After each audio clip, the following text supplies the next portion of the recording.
abortion in the 9th month. They even have, and you can look at the governor of West Virginia, the previous governor of West Virginia, not the current governor, who's doing an excellent job, but the governor before. He said the baby will be born and we will decide what to do with the baby. In other words, we'll execute the baby. There was a very contentious committee hearing yesterday when Fairfax County Delegate Kathy Tran made her case for lifting restrictions on third trimester abortions as well as other restrictions now in place. And she was pressed by a Republican delegate about whether her bill would permit an abortion even as a woman is essentially dilating, ready to give birth. And she answered that it would permit an abortion at that stage of labor.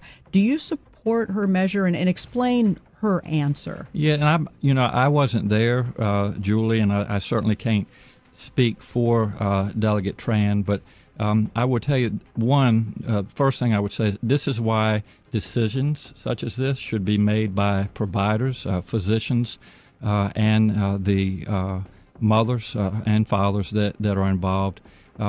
There are, when we talk about third trimester abortions, these are done with the consent of obviously the mother, with the consent of the physicians, more than one physician, by the way.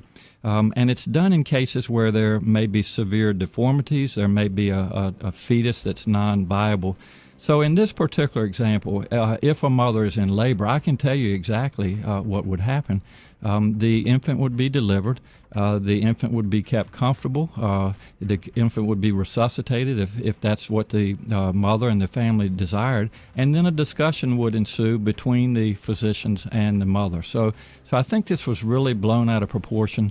But again, we want the government not to be involved in these types of decisions. We want the decision to be made by the mothers and their providers. And this is why, Julie, that legislators, most of whom are men, by the way, shouldn't be telling a woman what she should and shouldn't be doing with her body.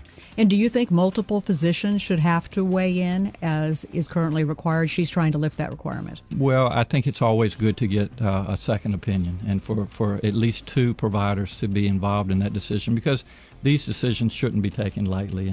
And so, I would certainly support more than one provider. All right. There is no state in this country where it is legal to kill a baby after it's born.